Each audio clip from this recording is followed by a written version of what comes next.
আসসালামু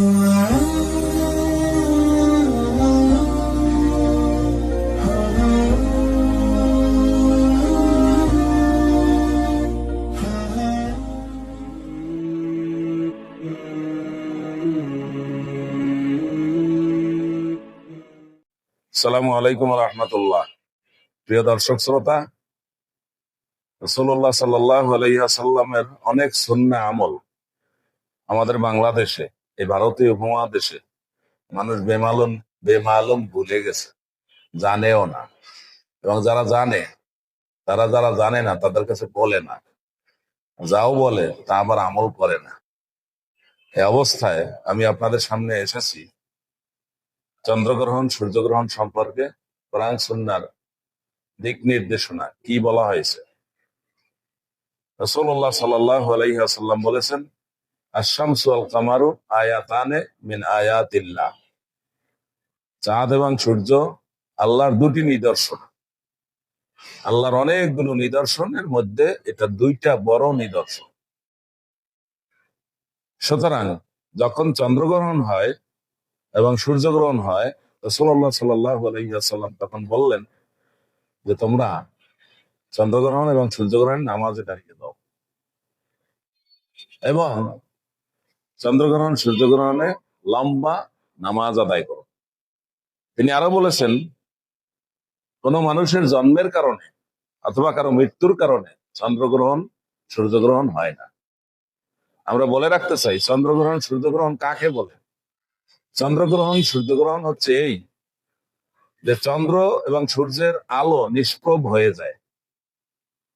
যদি মনে করেন যে বাংলাদেশে সূর্যগ্রহণ দেখা যাবে, তাহলে বাংলাদেশের সূর্যটা মনে করেন দুপুরের সময় গ্রহণ, তাহলে গ্রহণ অবস্থাটা এই যে দুপুরের সময় সূর্যের আলো এমন হয়ে যাবে একদম কোনো আলো থাকবে না, বরং দুপুরের সময় হবে গভীর রাতের মতো অন্ধকার। এরপর আবার যখন চন্দ্র গ্রহণ থেকে চলে আসবে, বেরিয়ে আসবে, তখন আবার আলোকিত হবে। সূর্য সূর্যগ্রহণ চন্দ্রগ্রহণ এইভাবেই। চাঁদের আলো আমরা পাই রাত্রে, সুতরাং পূর্ণিমার রাত্রে চাঁদটা থাকবে পূর্ণ, কিন্তু যদিও তখন গ্রহণ হয় তখন দেখা যাবে চাঁদের কোনো আলো নাই, রাতটা অন্ধকার হয়ে যাবে। এটাকে গ্রহণ বলা হয়। সূর্যগ্রহণ চন্দ্রগ্রহণ অর্থ হচ্ছে চাঁদের এবং সূর্যের আলো মানে অন্ধকার হয়ে যাওয়া, আলো না থাকা। রাসূলুল্লাহ সাল্লাল্লাহু আলাইহি ওয়াসাল্লাম বলছেন, চন্দ্রগ্রহণ সূর্যগ্রহণ কারো জন্মের কারণে নয়, কারো মৃত্যুর কারণে নয়। কেন বললেন? ঘটনাচক্রে দেখা গেছে নবম হিজরিতে রাসূলুল্লাহ সাল্লাল্লাহু আলাইহি ওয়াসাল্লামের প্রিয় সন্তান ছোট ছেলে ইব্রাহিম মৃত্যুবরণ করে ১৩ বছর বয়সে। ঘটনাচক্রে সেই দিনই সূর্যগ্রহণ ছিল। তখন না জানা লোকেরা এবং যে সমস্ত লোকেরা দলিল প্রমাণ ছাড়াই কথা বলে ফেলে, তারা বলতে লাগলেন আল্লাহর নবীর ছেলের মৃত্যুতে সূর্য কাঁদে, অর্থাৎ সূর্যের আজকে আলো নাই, এটা আল্লাহ নবীর ছেলের মৃত্যুর কারণে। সেই কথা রাসূলুল্লাহ সাল্লাল্লাহু আলাইহি ওয়াসাল্লামের কানে এসেছে। এই জন্য তিনি বলেছেন, আশ-শামসু ওয়াল কামারু আয়াতানে মিন আয়াতিল্লাহ লা ইয়ানখাসিফু লিমাউতি আহাদিন ওয়ালা লিহায়াতিহি। রাসূলুল্লাহ সাল্লাল্লাহু আলাইহি ওয়াসাল্লাম বলেছেন, চন্দ্র সূর্য আল্লাহর দুটি নিদর্শন, কারো জন্মের কারণে অথবা কারো মৃত্যুর কারণে এগুলোর গ্রহণ হয় না, এগুলো নিষ্প্রভ হয়ে যায় না। বরং যখন চন্দ্র সূর্য গ্রহণ হয় তখন তোমরা নামাজে দাঁড়িয়ে যাও এবং লম্বা নামাজ আদায় করো। নামাজের পরে তোমরা দান সদকা করো, নামাজের পরে তওবা ইস্তেগফার করো। কারণ এই চন্দ্র সূর্যের আলো যদি আর কখনো ফিরে না আসে, তাহলে দুনিয়াটা কিয়ামত হয়ে যাবে, মানুষের জন্য কষ্ট হবে। ওই কষ্টের অবস্থা থেকে ফিরে আসার জন্য সালাত আদায় করতে হবে, দান সদকা করতে হবে এবং তাওবা ইস্তেগফার করতে হবে। এই কাজগুলো আমাদের করণীয়। সুতরাং আমাদেরকে জানা থাকতে হবে যে চন্দ্র সূর্য গ্রহণ সম্পর্কে আমাদের করণীয় কি আর আমাদের জন্য বর্জনীয় কি। বর্জনীয় হচ্ছে, চন্দ্র সূর্য গ্রহণের সময় আমরা বিভিন্ন সময় শুনে থাকি লোকেরা মনে করেন যে চন্দ্র সূর্য গ্রহণের সময় কোনো খাওয়া দাওয়া করা যাবে না। বিশেষ করে গর্ভবতী মায়েরা কোনো কিছু কাটাকাটি করতে পারবেন না। সুপারি কাটতে পারবেন না, নারকেল কাটতে পারবেন না, এটা কাটতে পারবেন না, ওটা ধরতে পারবেন না, এটা ছুঁতে পারবেন না। আসলে এগুলা শিরকি কাজ। মুশরিকদের থেকে এই আমলগুলো আমাদের সমাজে চলে আসছে। চন্দ্র সূর্য গ্রহণ সম্পর্কে, গ্রহণের সময় খাওয়া যাবে না, কাটা যাবে না, ধরা যাবে না, ছোঁয়া যাবে না, এই জাতীয় কোনো বিষয় নয়। বরং আমরা এতক্ষণ যা বলেছি, চন্দ্র সূর্য গ্রহণের সময় নামাজে দাঁড়িয়ে দিতে হবে, আর নামাজের পরে সাদকা করতে হবে, আর ইস্তেগফার করতে হবে, তওবা করতে হবে, আল্লাহর কাছে দোয়া করতে হবে যে আল্লাহ আমাদের এই চন্দ্র সূর্য আবার তাদেরকে আলো ফিরিয়ে দাও, যদি আলো ফিরিয়ে না দাও তাহলে আমাদের ক্ষতি হয়ে যাবে। এভাবে কাজগুলো করতে হবে। কিন্তু আমরা এটা না করে ওই সমস্ত কাজ করি যে খাওয়া যাবে না, ধরা যাবে না, কাটা যাবে না, নেওয়া যাবে না, ছোঁয়া যাবে না। না, ওই কাজগুলো শরীয়তের কিছু নয়। বরং যে কাজগুলোর কথা আমরা বলেছি সেই কাজগুলো করতে হবে। আল্লাহ আমাদেরকে চন্দ্র সূর্য গ্রহণের সময় যে সমস্ত অহেতুক কাজগুলো আমরা করি এবং সেই ব্যাপারে খুব সতর্ক থাকি, সেই অহেতুক কাজগুলো না করার তৌফিক দান। আসসালামু আলাইকুম ওয়া রাহমাতুল্লাহ। প্রিয় দর্শক শ্রোতা, সূর্যগ্রহণ এবং চন্দ্রগ্রহণ আমাদের সামনে দুইটাই চলে এসেছে। এই সেপ্টেম্বর মাসের 7 তারিখে এবং 21 তারিখে চন্দ্রগ্রহণ এবং সূর্যগ্রহণ আসতেছে। চন্দ্রগ্রহণ এবং সূর্যগ্রহণ সম্পর্কে আমরা অন্য ভিডিওতে বলেছি যা করণীয়, অর্থাৎ আমাদেরকে নামাজ আদায় করতে হবে, সালাতুল কুসুফ, সালাতুল খুসুফ। এই সালাতুল কুসুফ, সালাতুল খুসুফ দুই ধরনের নামাজ। এই নামাজ আদায় করতে হবে। আসুন আমরা জেনে নেই এই নামাজের পদ্ধতি কি। চন্দ্রগ্রহণ সূর্যগ্রহণের সময়টা আগেই মুসল্লিদেরকে ইমাম সাহেব বলে দিবে। যেমন আমরা শুনেছি এবং জেনেছি আগামী 7 তারিখে রাত্র 9টা 58 মিনিটে চন্দ্রগ্রহণ শুরু হবে। তাহলে আমরা রাত্র 10টার দিকে চন্দ্রগ্রহণের জন্য নামাজ আদায় করি। চন্দ্রগ্রহণ বা সূর্যগ্রহণের 2 রাকাত নামাজ আদায় করি।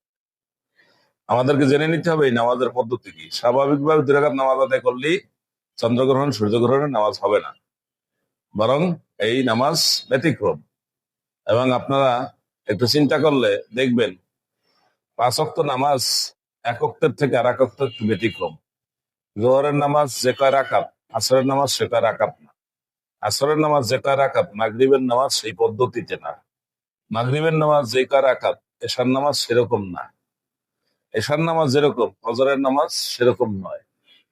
5 ওয়াক্ত নামাজ যেরকম, ঈদের নামাজ, জুমার নামাজ সেরকম নয়। জুমায় খুতবা আছে, জুমার খুতবা নামাজের আগে, কিন্তু ঈদের খুতবা আবার নামাজের পরে। অনুরূপ ভাবে রয়েছে জানাজার নামাজ, তারপরে রয়েছে সালাতুল ইস্তেসকা, বৃষ্টির জন্য নামাজ। সব নামাজ একটার থেকে আরেকটা ব্যতিক্রম। সুতরাং চন্দ্রগ্রহণ বা সূর্যগ্রহণের নামাজও এই ব্যতিক্রম থেকে মুক্ত নয়, বরং তা একটি ব্যতিক্রম। আমরা জেনে নেই চন্দ্রগ্রহণ সূর্যগ্রহণের নামাজ কেমন।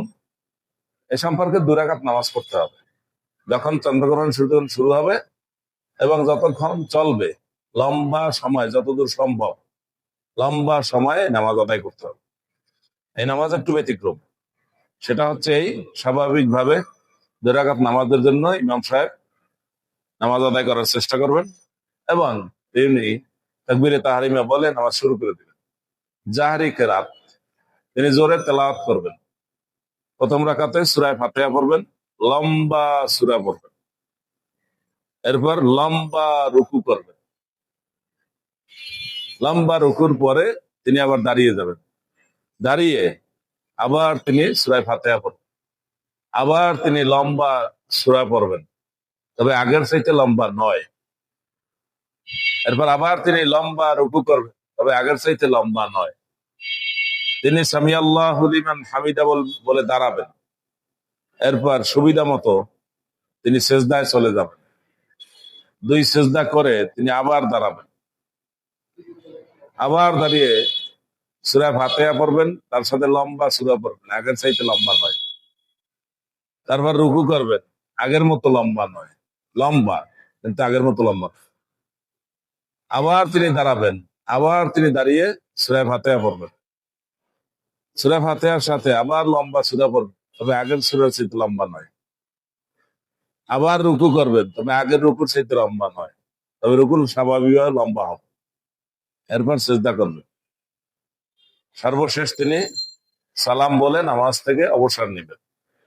তাহলে আমরা সংক্ষেপে বলতে পারি, সালাতুল কুসুফ, কুসুফ চন্দ্রগ্রহণ বা সূর্যগ্রহণের নামাজ হচ্ছে 2 রাকাত নামাজ, কিন্তু তাতে সূরা ফাতিহা 1 রাকাতে 2 বার পড়া হবে, অন্য সূরাও 2 বার পড়া হবে, রুকুও 2 বার করা হবে। একেবারে ব্যতিক্রম, 5 ওয়াক্ত নামাজের থেকে ব্যতিক্রম, জুমার নামাজের চাইতে ব্যতিক্রম, ঈদের নামাজের চাইতে ব্যতিক্রম। 2 বার রুকু করতে হবে, এরকম নামাজ অন্য কোনো নামাজের মধ্যে নাই। সুতরাং এই নামাজের নিয়মটা খুব ভালো করে মনে রাখতে হবে।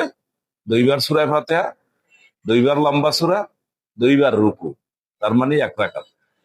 আবার পরের রাকাতে ওইভাবেই 2 বার সূরা ফাতিহা, 2 বার লম্বা সূরা এবং 2 বার রুকু করে তিনি সিজদা করে নামাজ সম্পন্ন করেন। এই হলো মোটামুটি সালাতুল কুসুফ, কুসুফ চন্দ্রগ্রহণ সূর্যগ্রহণের নামাজ। কেউ যদি মনে করেন যে না 2 রাকাত নামাজ পড়লেই হয়ে যায়, না, এই নামাজ এইভাবেই সহিহ হাদিস দ্বারা প্রমাণিত। রাসূলুল্লাহ সাল্লাল্লাহু আলাইহি ওয়াসাল্লাম এভাবেই পড়েছেন। আমিও আলহামদুলিল্লাহ মক্কা এবং মদিনায় সেখানকার ইমামের পিছনে এই নামাজ পড়ে এসেছি। লম্বা কেরাত, লম্বা রুকু, লম্বা সেজদায় তারা এই নামাজ পড়েছে। হাদিস দ্বারা প্রমাণিত এই নামাজ ব্যতিক্রম। কিন্তু কেউ যদি মনে করেন যে 2 রাকাত নামাজ পড়লেই হবে, না, বরং ইমাম সাহেব ঘোষণা দিবেন। আমাদের যেহেতু ঘোষণার জন্য মাইক রয়েছে, মাইকে ঘোষণা দিবেন, আসসালাতু জামিয়া, আসসালাতু জামিয়া, আসসালাতু জামিয়া, নামাজের জামাত হবে, আপনারা চলে আসেন। আর আগেই মুসল্লিদেরকে সুবিধা মতো বলে রাখা হবে যে অমুক সময় অমুক দিন আমরা সালাতুল কুসুফ বা সালাতুল খুসুফ সূর্যগ্রহণ বা চন্দ্রগ্রহণের নামাজ আদায় করবো, আপনারা সবাই আসবেন। এই দাওয়াতটা ইমামের পক্ষ থেকে দেওয়া হবে। আল্লাহ আমাদের বুঝার এবং সে আমল করার তৌফিক দান করুন। হাদা মা ইনদি ওয়ালা ইলমু ইনদাল্লাহ, সুবহানাকা লা ইলমা লানা ইল্লা মা আল্লামতানা ইন্নাকা আনতাল আলিমুল হাকিম। সুবহানাকা আল্লাহুম্মা বিহামদিকা আশহাদু আল্লা ইলাহা ইল্লা আনতা আস্তাগফিরুকা ওয়া আতুবু ইলাইক। ওয়াসসালামু আলাইকুম ওয়া রাহমাতুল্লাহ।